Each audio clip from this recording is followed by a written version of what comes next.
Each year in Australia, 250,000 abandoned dogs and cats are put down in overcrowded shelters. It's a heartbreaking cycle I'm determined to end, because every animal deserves a second chance at a happy life.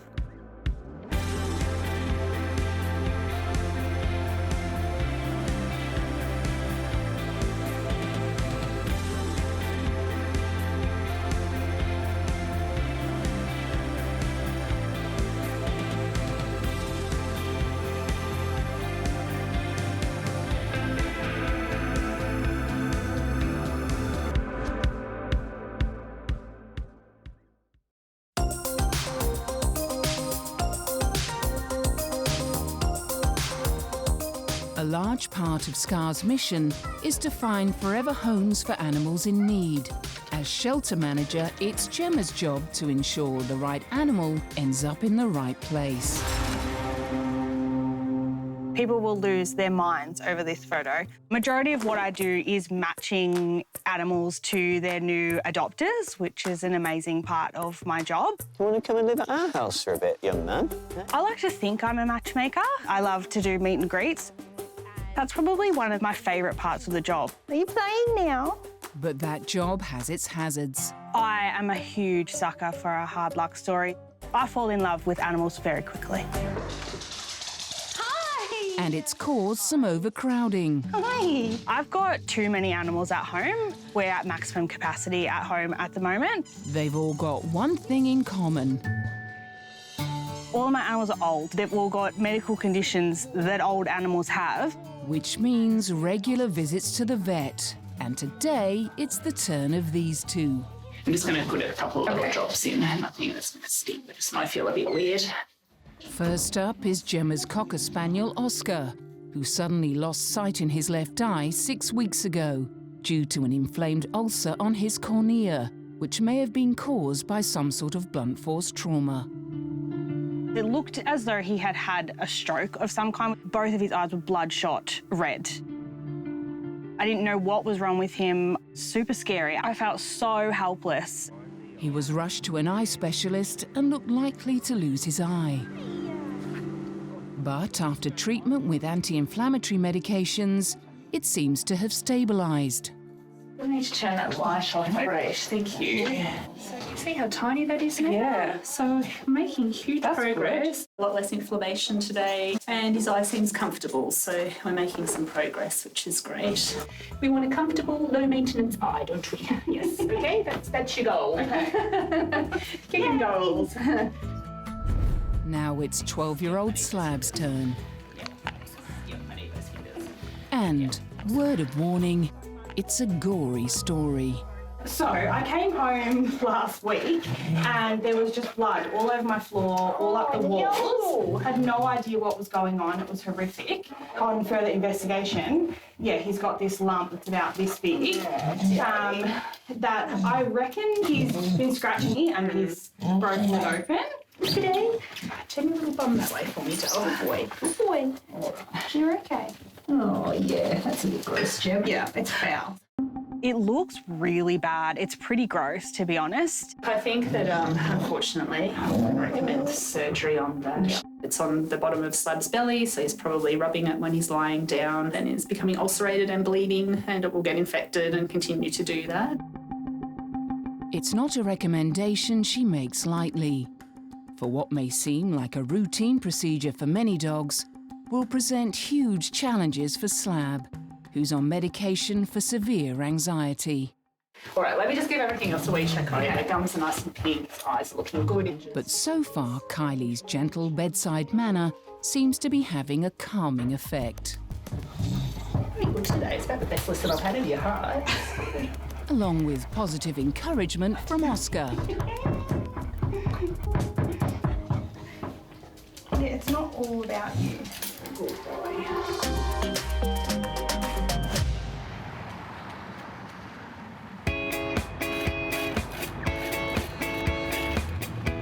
The job of running an animal shelter occasionally demands an aptitude for dodging traffic. Whenever we do a highway collection, it's always a little bit nerve-wracking to start off with walking in the middle of cars and into traffic. Once a month, Marissa and members of the SCAR team braved the highway to rustle up much-needed donations for the shelter. After a little while, it's actually a lot of fun and you make a connection with people pretty quickly. Generally, people are pretty generous, so it's a lot of fun to run these. Sometimes the lights change every now and again a bit quicker than we anticipated, so we really try not to annoy people driving.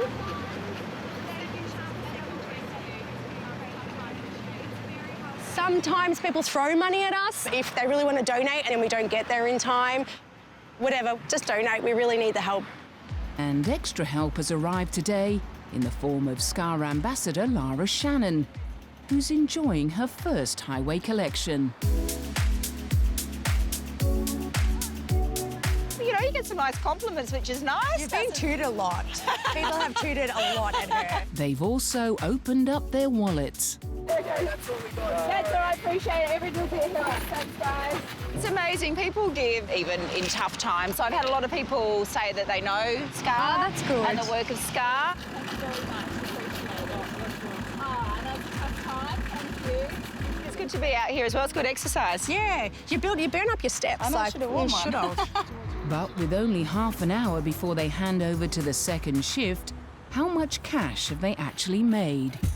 I tell you what, I'm getting sore arms. They're getting heavy, which is always a good sign. I am getting a little bit competitive. I feel like, OK, how much have I got in my tin? How much have you got? Oh, I can't see. That's the whole point. I want a hungy. A goal that might be easier to achieve with the aid of a certain four-legged sidekick named Darcy, who wasn't allowed to come along today. Darcy wasn't looking very happy this morning about being left behind. I did ask Marissa if I could bring him because I reckon, you know, we could put a little sign, please help me. Kind of illegal. You're not allowed to do anything that possibly brings harm to people driving. So no dogs. Oh, he doesn't bite.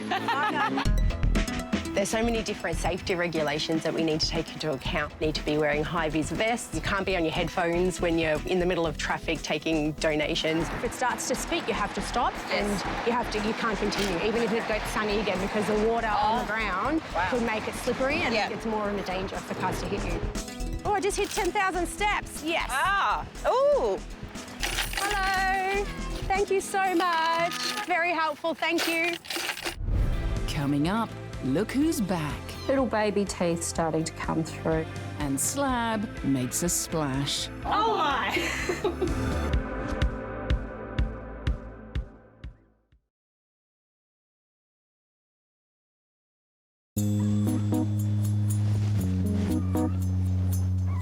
The first time this kitten came to the vet clinic, it weighed just 85 grams. Excellent, thank you. That is looking amazing. Little Charlie has come a long way since Natasha met him. Having been abandoned by his mother at just 2 weeks of age, he'd only just opened his eyes and was too young to tell whether in fact he was a he. 3 weeks and 125 grams later, Definitely can confirm this is a whingy little boy. Okay. while Natasha examines the rest of him, the carer who spent the past 3 weeks nurturing Charlie around the clock is also pleased with his progress. He's doing great. His little personality's starting to come out too now. He's a really confident kitten and really relaxed. He's certainly not intimidated by Cat's black lab, Nemo. Charlie loves Nemo a lot, so wherever Nemo goes, Charlie will wander off behind him. Looks like he's been feeding quite well because he's got food all over his face. He's also started solids, so he's been a bit busy. Little baby teeth starting to come through, which is very cute.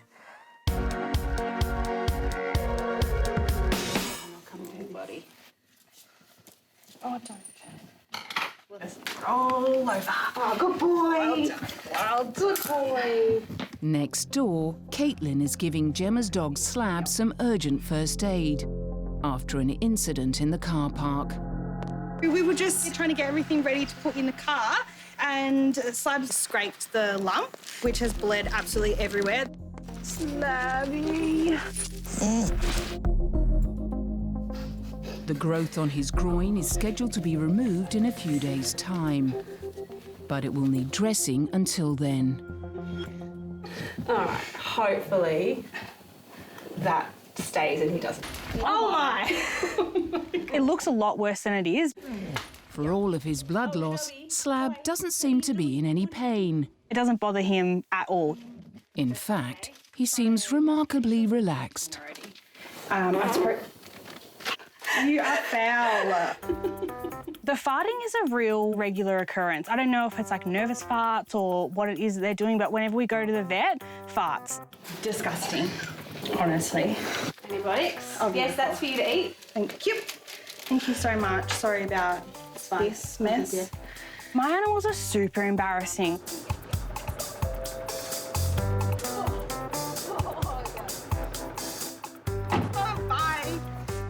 This is my life. This is my life. While Jess hoses down the car park, Natasha is getting down to business with Charlie. Although he's been hitting some big milestones lately, his foster carer Kat still has some concerns. Oh, I know. He's been really slow still to gain weight, and we've just noticed that he's had a bit of hair loss on his back legs and some of his front legs. Fur loss can be for several reasons. Parasites is usually on the top of the list, so things like fleas, mites. The other causes could be behavioural, a little bit of what we call fur mowing. Because he doesn't have a mum to suckle from, he does a bit of self-soothing and sucks on his own arm. That may be contributing to this fur loss as well. OK, here we go. Natasha will need to do some tests to see exactly what the problem is. OK, so I'm going to go the back legs. Thank you. Ruling out parasitic causes would be certainly on top of the list. OK, I'll pop that there. I know. But the other thing I want to rule out in such a young kitten is ringworm, which is a fungus. I'm very gently swabbing him, but oh, I'm sorry, little friend. He's actually not reacting too badly. Natasha and Anna are putting skin samples in a solution called a fung assay. Basically, this is a growth medium for fungi that can grow on skin. All right, that's all done. So we leave that for 7 to 10 days, and that should give us a confirmation about whether or not he has ringworm or even a different type of skin fungal infection. Coming up, walking Miss Daisy. Come on, let's go. And fishing for funding. They're wanting to start some puppy schools.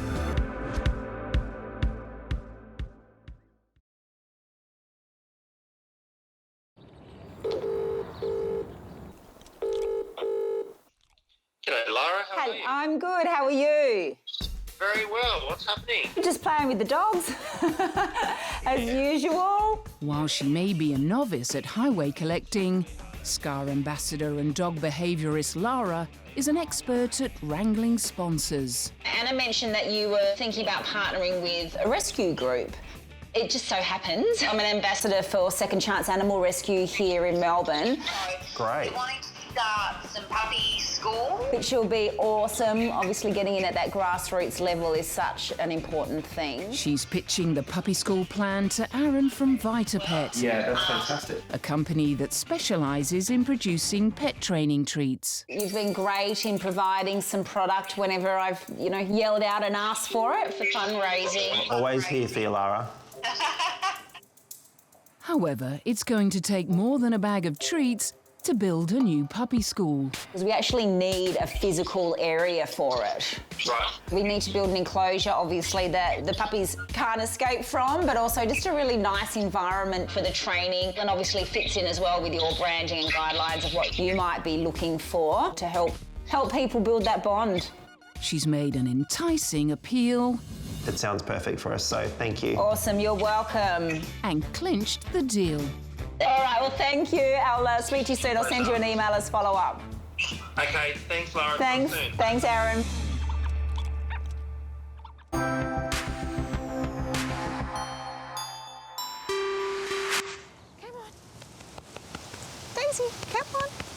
Going for a walk is something most dogs get familiar with as puppies.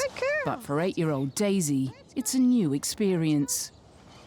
Come on, let's go. And she has been making progress. Good girl.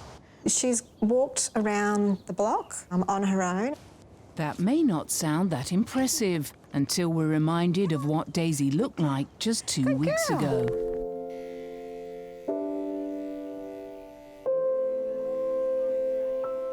After years of neglect, her owner finally surrendered Daisy to Scar. She was in such a terrible state, it was really tough for the team to witness. She's covered in fleas and she's got really rotten teeth. It hurts my heart, to be honest. It's sad. As well as having all of her teeth out, she needed to be desexed and shaved down to the skin. But since being entrusted to the nurturing hands of Kristen, the foster carer, little Daisy has begun to heal. She was pretty sad for the first day and a half. Let's go. But she's got a bounce in her step now and she's doing well. And she's eating and I think she's actually far more comfortable now than what she was. Is that better? And it's obvious that she has bonded strongly with Kristen. What are you doing? What are you doing? Good girl. She follows me around, so you can't help but pick her up. And then she'll sit on my lap and fall asleep. But as a foster carer, Kristen knows she will only be in Daisy's life short term, until she's recovered enough to be adopted. I'm going to put you down. There you go. You sort of have to remind yourself that you can't get attached because it makes it hard for her, but I adore her. She's a sweetie. As well as giving lots of one-on-one love, an important part of preparing Daisy for a forever home is getting her used to being part of a household. She was a little hesitant to begin with, especially probably my son. Good boy. But now she sees them as sort of an extension of me, and she wags her tail.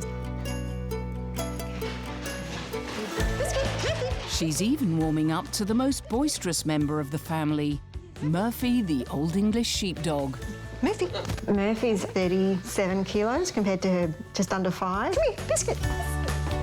But he's good with her. He's even helping her brave the outside world. Since she's had the operation, she's much happier walking with Murphy more often, and I think she actually enjoys having him sort of out the front. Good girl. And Kristen has this message for potential adopters. She's had quite a traumatic life, so she really just is really responding to love and attention, and she'll be a gorgeous companion. Coming up, Charlie reaches a bittersweet milestone.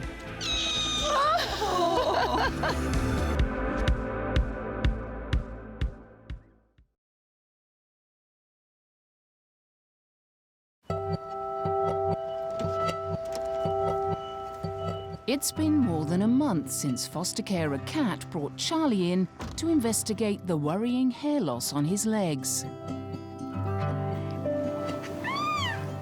Weighing 210 grams, he was still very fragile and at risk of succumbing to infections. I was really worried about him, just holding my breath. We thought that perhaps he might not make it. Today, he's a very different kitten. Charlie is a little miracle. He's made it. He's on solids, he's drinking water. He's almost at the weight now where he can be desexed and adopted out. But Charlie's wonderful progress has brought up a bittersweet milestone for Kat. She's handing him over to new foster carers who'll look after him until he's found his forever home. He's been the longest kitten that I've had in my care over the past 10 years. So it's been a big journey for us. As hard as it is for me to say goodbye to him, After loving and caring for him for 2 months, this is the best outcome.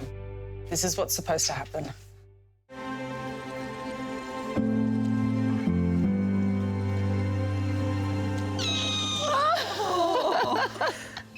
Charlie. Hi. Charlie. Come on. Oh, gorgeous little boy. So he was the runt and probably abandoned by Mama because he just wasn't strong enough. What are you looking at? The likelihood of survival was so low, but he has fought to get to this point. Charlie's determination to survive has rung out loud and clear since the moment he was rescued.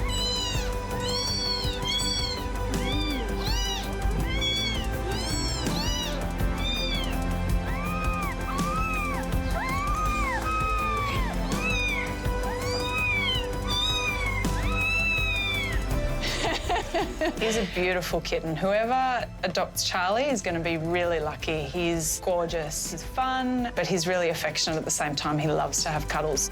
But he's taken to you, that's great. Look at that. I'm wrapped, yeah. That makes me really comfortable. He's really happy to be with you, so that's great. After 2 months of nurturing Charlie around the clock, the moment Kat has been working towards has finally arrived. Such a good boy. You've been such a good boy. I will miss his cuddles the most. See you later.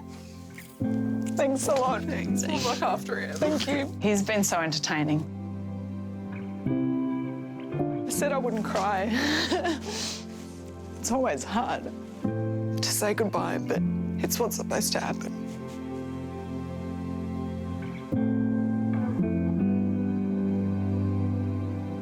It's the reality of it, saying goodbye. But yeah, he's happy and healthy, so that's the main thing.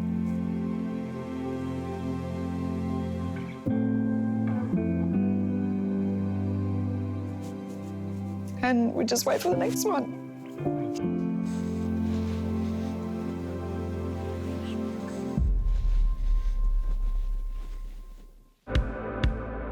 Next time on The Pet Rescuers, it's Slab's big day. All right, Slabby. Good boy. You're all right. Life on 3 legs. I don't even think he notices anymore. It's so cuddly without it. And Jackson learns some manners. Making the right decisions, that's it, much better. Good boy. All right, this will be fun.